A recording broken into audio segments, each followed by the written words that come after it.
15페이지입니다. 4. 직업상담의 문제 유형. 여기는요, 윌리엄슨, 보딘, 크라이티스 또는 크리처라고 부르죠. 이렇게 3명의 학자가 나옵니다.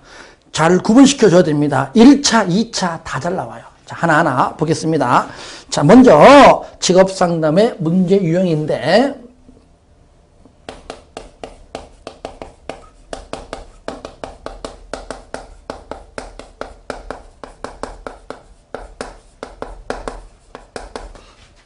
같이 한번 표로서 한번 정리해 볼게요. 문제 유형.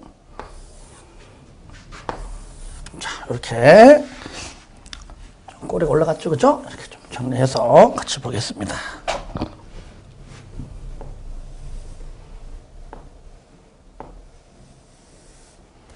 첫 번째 1번 윌리엄슨. 자, 윌리엄슨. 자, 윌리엄슨은요, 잘 알고 있어야 됩니다. 현재, 미네소타 대학 교수입니다. 아시겠죠? 대학생들을 가르치는 교수예요. 그 입장을 우리가 알고 있어야지만 쉽게 이해됩니다. 윌리엄슨은 주로 대학생들의 직업 상담과 관련된 문제의 분류를 시도하였다. 그런 상담 문제를 4가지 유형으로 분류하였는데, 이러한 분류를 우리는 기술적 분류라고 한다. 첫 번째, 직업 무선택. 두 번째, 불확실한 선택. 다른 말로 확신이 없는 결정. 세 번째, 흥미와 적성 간의 불일치 또는 흥미와 적성 간의 모순. 불일치, 모순 같은 말이죠. 현명하지 못한 선택입니다. 자, 첫 번째 뭐라고요? 직업 무선택. 첫 번째, 직업 무선택. 두 번째, 불확실한 선택. 그 다음에 세 번째, 흥미와 적성 간의 불일치. 마지막으로 현명하지 못한 선택.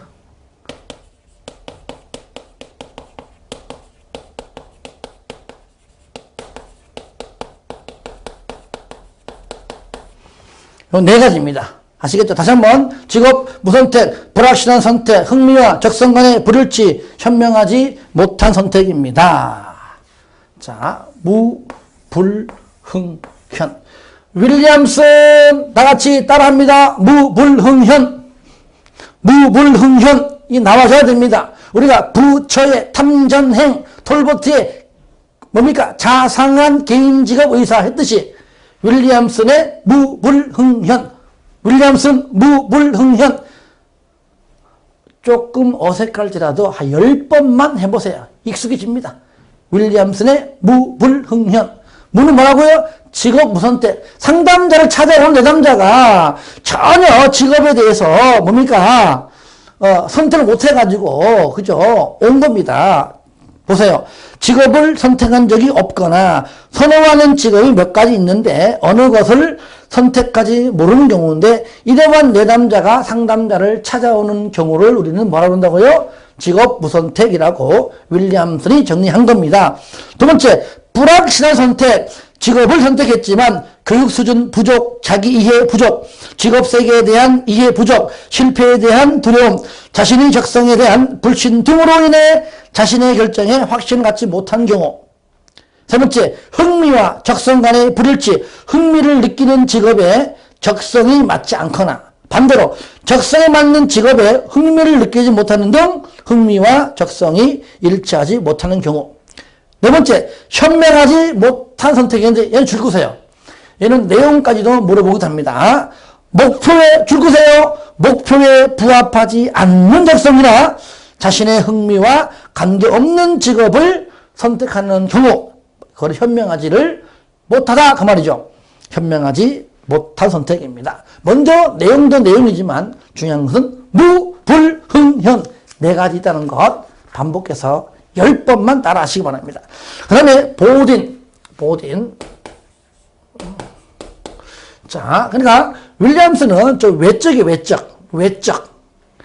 보딘은 좀 내적입니다. 왜 그럴까요? 보딘은 앞으로 배우겠지만, 자, 프로이트 계열입니다. 그 프로이트 학파가 있는데 후기 프로이트 학파에 속하는 자가 보딘입니다. 그러니까 정신, 즉 심리적, 내적이죠.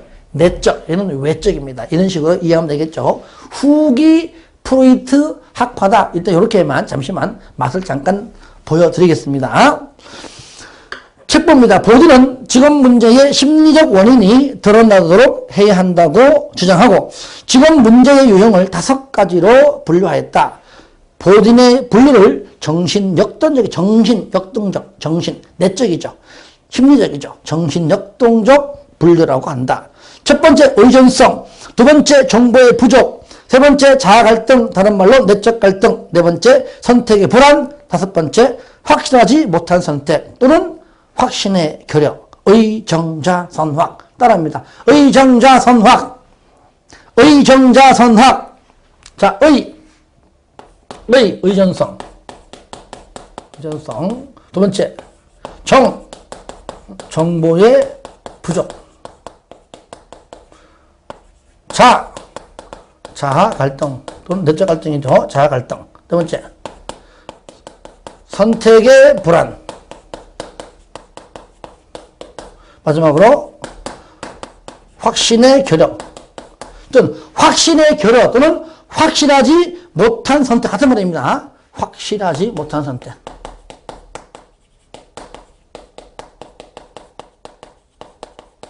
다른 말로 확신의 결여 같은 말입니다. 어떻게 하라고요? 의정자선학, 의정자선학, 보딘의 의정자선학, 윌리엄슨의 무불흥현, 보딘 의정자선학, 한 번 더 윌리엄슨 무불흥현, 보딘 의정자선학.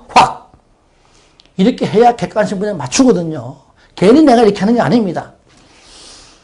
의존성. 자신의 직업 문제를 해결하고 책임을 지는 것을 어렵게 생각하거나 생애 발달 과제의 달성을 스스로 주도하기 어려워 다른 사람에게 지나치게 의존하려는 경우, 이러한 내담자가 있다 그 얘기예요. 두 번째, 정보의 부족. 경제적으로나 교육적으로 궁핍한 경우 정보를 접할 기회가 부족하여 현명한 선택을 하지 못하는 경우. 세 번째, 자아 갈등. 직업 선택 등 중요한 결정을 내려야 할 때에 갈등하는 경우인데, 즉 하나의 자아 개념과 다른 자아 개념 사이에서 갈등하는 경우입니다. 네 번째, 선택의 불안. 자신이 하고 싶은 일과 타인이, 타인하면 특히 부모, 내가 하고 싶은 일과 부모가 기대하는 일이 다를 때 선택을 못하고 있잖아요. 얼마나 불안해요. 이럴 때 불안을 경험하는 경우. 다섯 번째, 확신하지 못한 선택. 현명한 직업 선택을 하고도 했음에도 불구하고 자신의 선택에 대한 확신의 부족. 내가 이걸 잘했는가? 이런 확신의 부족으로 인해서 전문가인 상담자를 찾아오는 경우가 있다 그 얘기입니다. 이렇게 5가지로 분류한 자가 바로 보딘이다. 보딘의 의정자 선학. 그 다음에 크라이티스.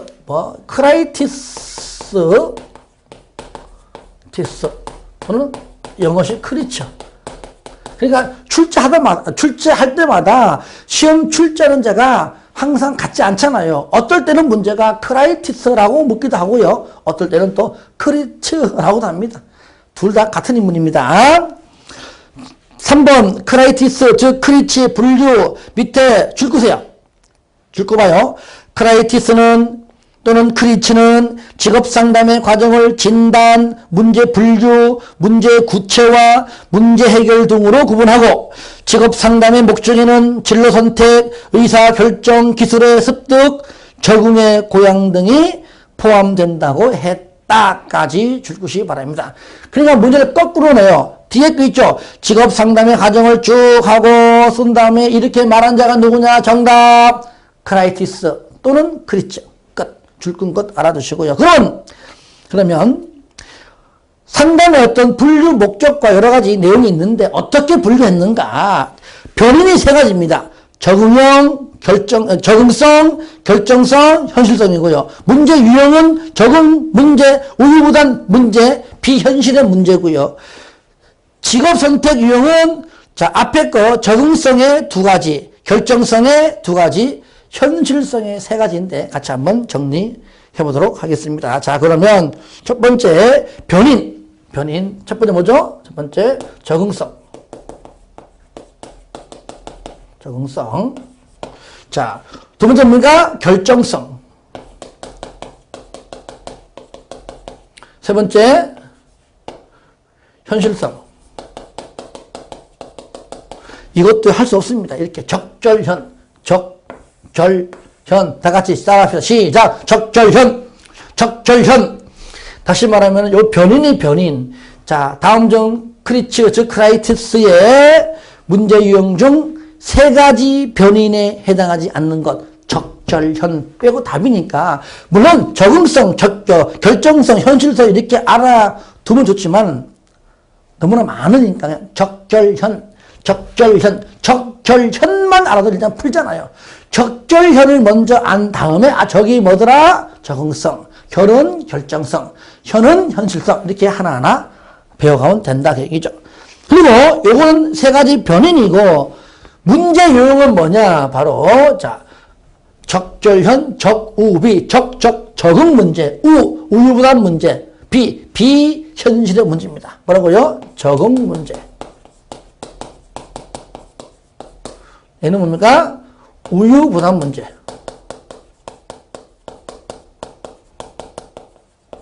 그래, 얘는 뭐예요? 적우비, 비현실의 문제. 얘도 적우비. 적절현, 적우비, 적응 문제, 우유부단 문제, 비현실의 문제. 적절현, 적우비. 그러면 자, 적응 문제가 두 개고요. 그다음에 우유부단 문제도 두 개고요. 근데 얘는 이제 세 개죠, 세 개. 이렇게 나오죠. 첫 번째, 적응형이냐, 부적응형이냐. 얘는 적응형이냐. 얘는 부적응형이냐. 그 얘기죠. 그러니까 얘는 뭡니까? 무조건 자, 윌리엄스는 외적이다, 기술적 분류다, 보디는 내적이다, 정신 역동적 분류다. 그럼 크라지스는 뭐냐? 바로 흥미와 적성입니다. 흥미와 적성 가지고 하는 겁니다. 그러면 적응형은 뭐냐? 흥미와 적성이 일치하는 겁니다. 얘는 뭐라고요? 얘는 흥미와 적성이 일치하는 유형이 적응형. 이건 반대죠, 반대. 흥미와 적성이 일치하지 않는다면 이것은 부적응형이라고 한다. 책에 있는 그대로죠. 우유부단형은 뭐냐? 첫 번째는 우유부단형. 이제 결정성입니다. 우유부단형 또는 다재다능형. 예. 우유부단. 그러니까 자기가 잘 모르니까, 정보가 부족하니까, 얘 말 들으면 얘 말에 맞는 것 같고, 솔깃했다가도 또 다음날 또 얘 말 들으면 얘 말에 맞는 것 같아요. 이러지도 저러지도 못합니다. 그러니까 뭡니까? 흥미와 적성과는 전혀 관계없이 어떤 직업을 선택할지 결정을 내리지 못하는 겁니다. 왜? 아는 게 없으니까. 얘 말이면 얘 말, 제 말이면 제 말. 다 맞는 것처럼 보이니까 결정을 못 내리는 거예요. 우유부단입니다. 다재다능형은 뭐냐? 할 줄 아는 게 너무 많아요. 얘는 재능.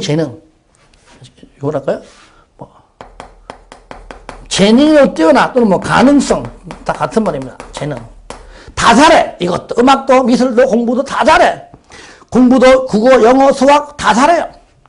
그러니까 다 잘하니까 그 중에서 선택을 못 하는 겁니다. 다 잘하기 때문에.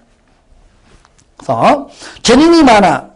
가능성이 많아. 같은 말입니다. 재능이 많아 또는 가능성이 많아 흥미와 적성에 맞는 직업 사이에서 결정을 내리지 못하는 유형. 다재다능형 되겠습니다.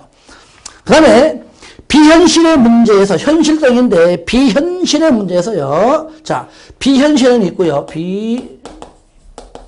비현실형이 있고요. 그 다음에 강압형이 있고요. 불충격형이 있습니다. 자, 비현실형은 뭐냐? 자신의 적성 수준보다 높은 적성. 그러니까 적성은 원래는 이 정도인데 더 높은 거. 자신의 적성보다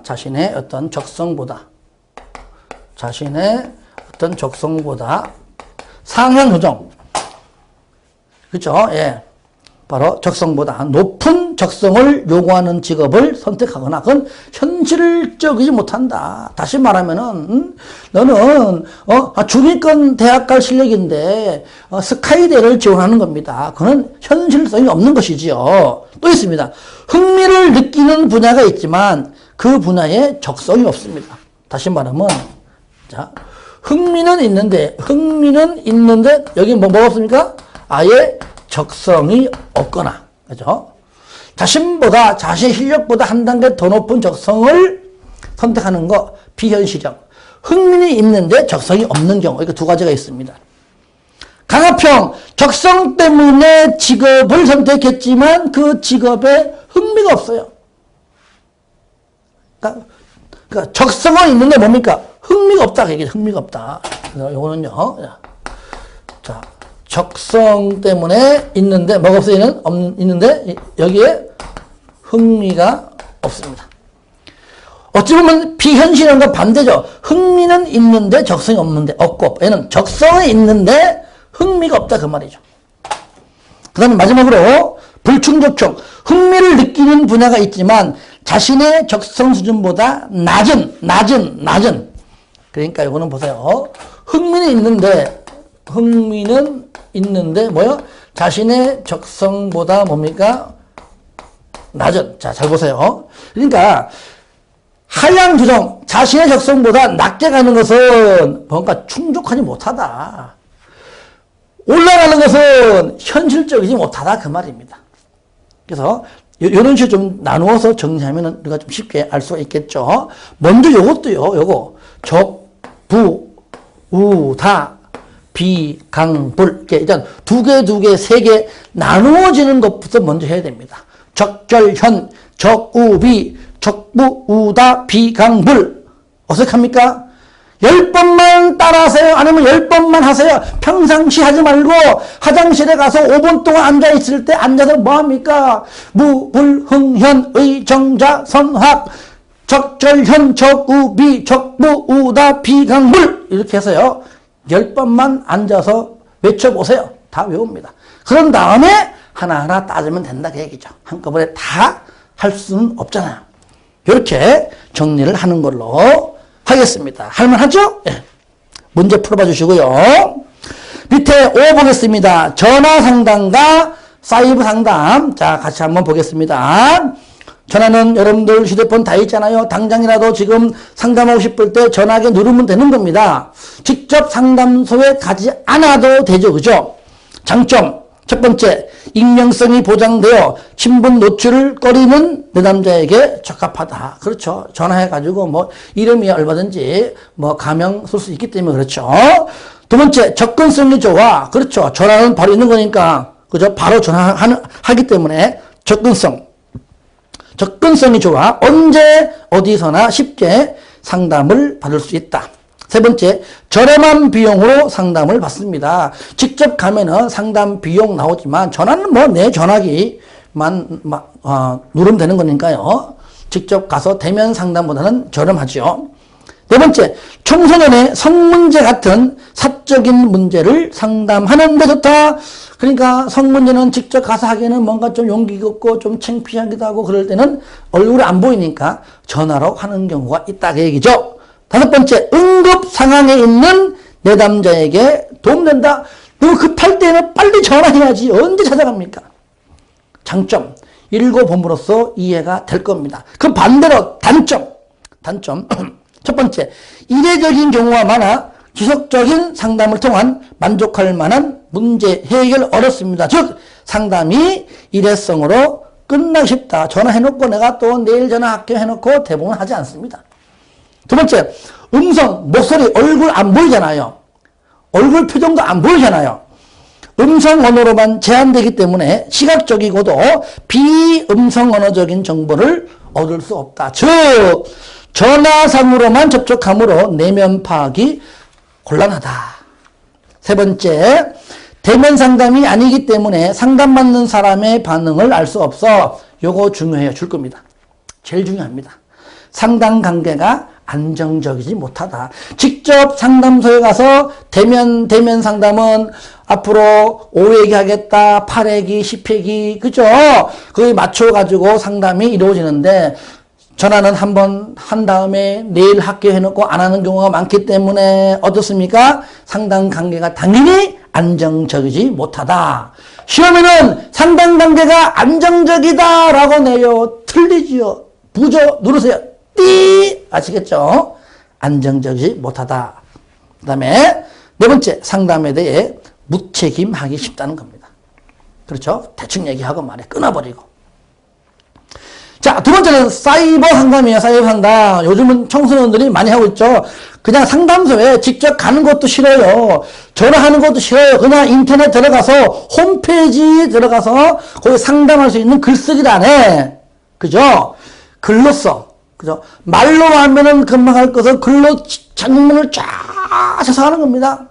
아침에 상담자가 출근했습니다. 9시에 출근해서 책상 정리하고 차 한잔 마시고 컴퓨터를 틀어서 열어보니까 아이고 어제 하룻밤 사이에 와 10명이 뭐 5명이 여러 명이 벌써 상담해달라고 글로써 올라온 글이 많이 있는 겁니다. 읽어보겠죠. 자, 첫 번째 장점. 이것도 전화 상담과 또 공통되는 부분도 있겠죠. 익명성이 보장되어 신분 노출을 꺼리는 내담자에게 적합하다. 그렇죠. 다만 사이버는 이제 글로 한다. 글쓰기를 한다. 그것이 이제 전화 상담과는 약간 다르지만요. 두 번째, 인터넷 보급의 확대로 접근성이 좋아 언제 어디서나 쉽게 상담을 받을 수가 있다.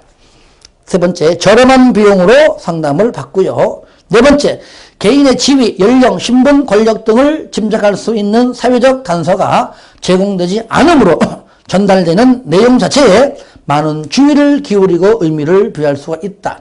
다섯 번째, 내담자의 자발적 참여로 상담이 진행되는 경우가 대면 상담에 비해 압도적으로 많으므로 내담자들이 문제 해결에 대한 동기가 높다고 할 수 있다. 여섯 번째, 상담자와 직접 얼굴을 마주하지 않기 때문에 자신의 행동이나 감정에 대한 즉각적인 판단이나 비판을 염려하지 않아도 된다는 겁니다. 그 외에도 많겠지만 몇 개만 적어 놓은 겁니다. 그럼 단점. 첫 번째, 내담자는 언제든지 상담을 중지해 버릴 수 있어 지속적인 상담을 통한 만족할 만한 문제 해결은 어렵다. 그렇죠? 두 번째, 주로 문자 등의 시각적 자료에 의존해야 하므로 대면 상담회사와 같은 깊이 있는 의사소통을 기대하기 어려우며 내담자의 복잡한 정서적인 내용을 파악하기 곤란하다. 세 번째, 기본적으로 컴퓨터 시스템이 필요하며 네트워크상의 불안전성 등의 문제에 영향을 받는다. 네 번째, 익명성에 따른 부적절한 대화 예절, 노골적인 성적 표현 등의 문제가 제기될 수도 있고요. 다섯 번째, 내담자가 여러 개의 아이디어를 사용하여 현재 자신의 문제와 관련 없는 과거의 부정적인 경험 등을 제시함으로써 단순한 역할, 시험의 장으로 오용될 수가 있고요. 여섯 번째, 자구적인 노력이나 책임감 없이 습관적으로 상담 요청을 할 수도 있고요. 자, 7번 발표하세요. 그러니까 장점을 묻는데 7번 지번을 집어넣어서 잘 나옵니다. 7번. 내담자는 자신에 대한 정보를 선택적으로 공개할 수 있고 정보의 왜곡의 가능성이 있다가 단점이지 장점이 아닙니다. 요거 하나 알아두시고요. 세 번째, 상담에는 내담자의 신상과 상담 내용을 신뢰하기 어려우며 내담자와의 라포 형성도 쉽지는 않다는 겁니다. 왜? 얼굴 안 보기 때문에 글로서만 보기 때문에 그렇죠. 그래서 전화 상담과 사이버 상담 가끔 물어봅니다. 그다지 크게 이렇게 어려운 부분은 아니지만 조금씩 이렇게 문제 위주로 좀 정리를 하시기를 바랍니다. 상담 기법이 있습니다. 자, 상담 기법은요, 상담자가 하는 거기 때문에 먼저 아침에 출근해서 어떤 글이 올라왔는가 상담자가 컴퓨터를 통해서 그거를 보는 순간부터 이제 이루어진 순서입니다. 첫 번째 뭡니까? 주요 진로 논점 파악하기. 왜? 막 A4 용지 크기만한 뭐 한 장, 두 장, 막 여러 장인데 읽다 보면 헷갈려요. 그러니까 얘가 말하는 그죠? 글에 있는 내용 중에서 주요 진로 논점이 뭐냐 그걸 파악하는 것이 먼저입니다. 상담에는 내담자가 작성한 글을 통해 내담자가 실제 말하고자 하는 바가 무엇인지 내담자가 어떤 도움을 요청하는지 파악한다가 첫 번째입니다. 왜? 상담자가 글을 보는 순간부터 시작은 되는 겁니다. 두 번째, 그런 다음에 전반적으로 두 번, 세 번 읽어볼 거 아닙니까? 그죠? 한 번 보고 몰라요. 그러면 내용이 길으면. 두 번째, 핵심 진로 논점 분석하기. 상담자는 내담자의 핵심 진로 논점이 명확히 드러나도록 반복적으로 읽고 해독한다. 한 번 봐서 모릅니다. 세 번째, 진로 논점 유형 정하기. 상담자는 직업상담 기법을 구성하기 전에 내담자의 핵심 진로 논점이 구체적으로 진로 논점인지 내담자의 성격에서 비롯되는 논점인지 단순한 정보 요구인지에 대해서도 파악한다. 네 번째, 그런 다음에 직업정보 가공하기. 상담자는 적절한 답변을 위해 내담자의 특성에 부합하도록 직업정보를 가공할 수 있다. 내담자의 입맛에 맞춰서 이렇게 바꿔주는 것이죠. 다섯 번째, 답변 내용 구성하기. 자, 읽어보고 이제 물어봤으니까 거기다 하는 답변도 글로써 해주는 겁니다. 글로 왔으니까 글로 해줘야 되겠죠. 그러니까 답변 내용 구성하기입니다. 그렇죠? 예. 이미 질문은 들어왔고 상담자가 정리해서 이제 해주는 작업은 답변이죠. 답변 동그라미. 시험에요. 질문 내용 구성하기라고 나옵니다. 당연히 틀린 말이죠. 그러니까 이미 글을 통해 글쓰기란에 올라온 그 자체가 질문이고요. 상담자가 그 글을 보고 읽는 순간부터는 답변밖에 안 되는 거잖아요. 그 상황을 우리가 이해한다면은 당연히 답변 내용이라고 하는 것이 맞는 것이지 질문 내용이 아니죠. 그런데 시험에는요, 질문 내용 이렇게 나옵니다. 질문 내용 X 뭐라고요? 답변 내용 구성하기.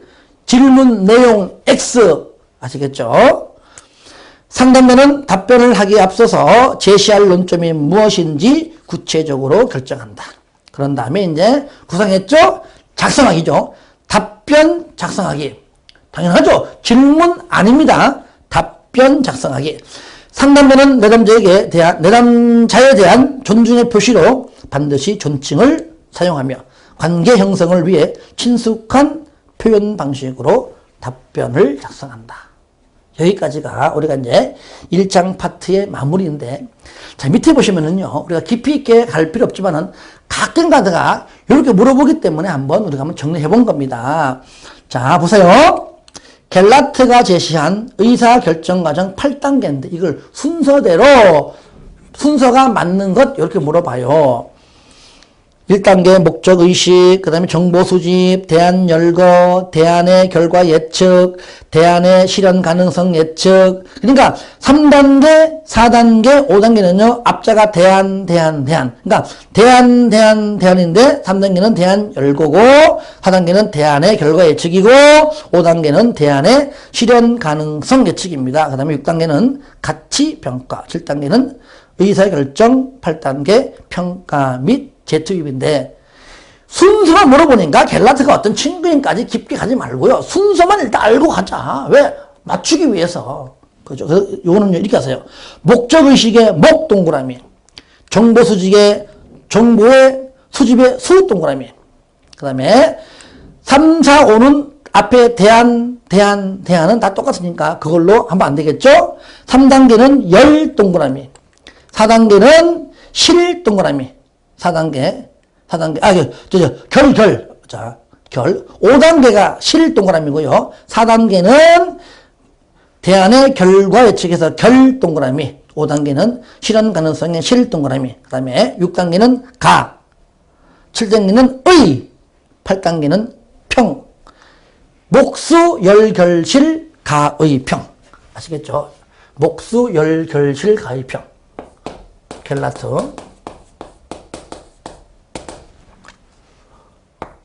목수, 열, 결실, 가, 의, 표 나누어서 자, 목수가 10명인데 결실을 맺었다.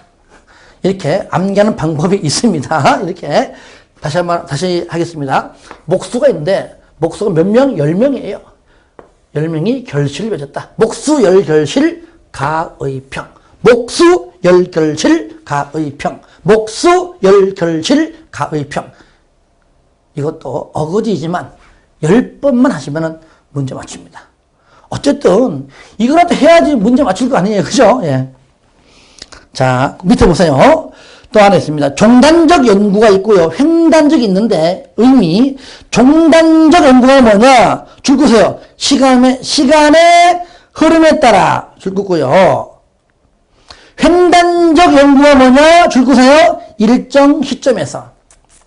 그러니까 뭐 매월마다 또 매주마다 매월마다 일주일마다 계속 매월 초마다 매년마다 흐름에 따라 계속 조사하는 것은 종단적이고 지금 이 순간 요 시점에 그냥 조사하는 것은 횡단적이다 그 말입니다. 종단적 연구 시간의 흐름에 따라 조사 대상이나 상황의 변화를 측정하는 것으로 일정한 시간 간격을 두고 반복적으로 측정하여 자료를 수집하는 연구 방법이고요. 횡단적은 뭐냐? 일정 시점에서 서로 다른 특성을 지닌 광범위한 표본 집단을 대상으로 조사하며 정해진 한 시점에서 광범위한 집단이 지니고 있는 특성을 파악하는 연구 방법이 바로 횡단적이다. 이렇게 보시면 되겠습니다. 그러니까 구분만 좀 시켜주시고요. 자, 그 다음에 밑에 직업 선택에 미치는 요인이 있습니다. 자, 보시면 첫 번째 내부 요인이 있고요.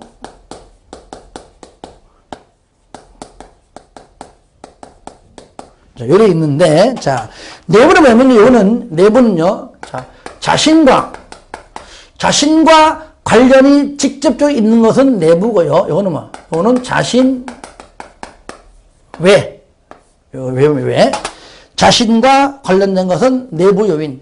자신 이외의 상황들을 말하는 것은 외부 요인입니다. 요, 내부 요인과 외부 요인 반드시 구분을 하시기 바랍니다. 요인 있는 내용만이라도요. 내부 요인, 성별 등의 일반적 요인. 두 번째, 여기 성별 등에는 뭐 성별 있고요. 뭐 신체적 조건도 들어가 있겠죠. 그죠? 두 번째, 적성 등, 뭐 적성 또는 뭐 능력, 이런 거, 적성, 뭐 지능, 능력, 이런 것들. 개인 심리적 요인이 있고요. 세 번째, 교육 기회 등의 개인 사회적 요인, 이런 것들은요, 자신과 직접적으로 관련된 내부 요인이고요. 외부는 뭐냐?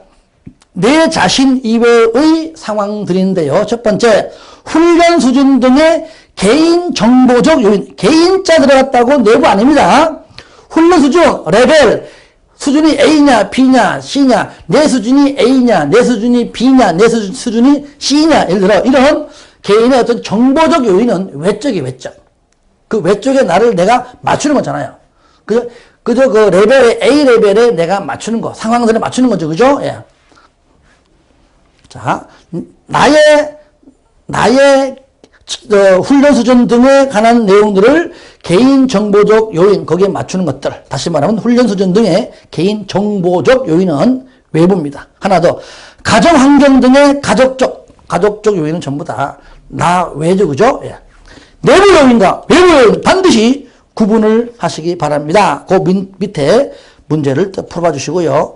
여러분들 20페이지부터는 이제 각 한 단원이 끝날 때마다 중요한 것들을 이렇게 몇 문제씩 넣었는데 여러분들이 물론 제가 풀어주면 좋겠지만 의미 없잖아요. 여러분들이 복습하고 난 다음에 아이고 이런 걸 공부하고 난 다음에 내가 직접 한번 풀어보면은 그 실력을 알 수 있는 겁니다. 반드시 여러분들이 풀어봐 주시고요. 여기 있는 단원별에 있는 문제를 포함해서 더 많은 문제들은요, 요 기본서 과정과 또 문제풀이 과정이 있어요. 그 문제풀이 과정에서는요, 내가 모든 문제들을 상세하게 다 여러분에게 하나하나 풀어 드릴 겁니다. 그는 문제풀이 할 때 하시고요.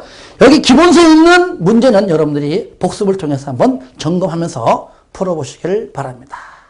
자, 이렇게 해서 우리가 1장에 있는 내용들을 모두 마치도록 하겠습니다.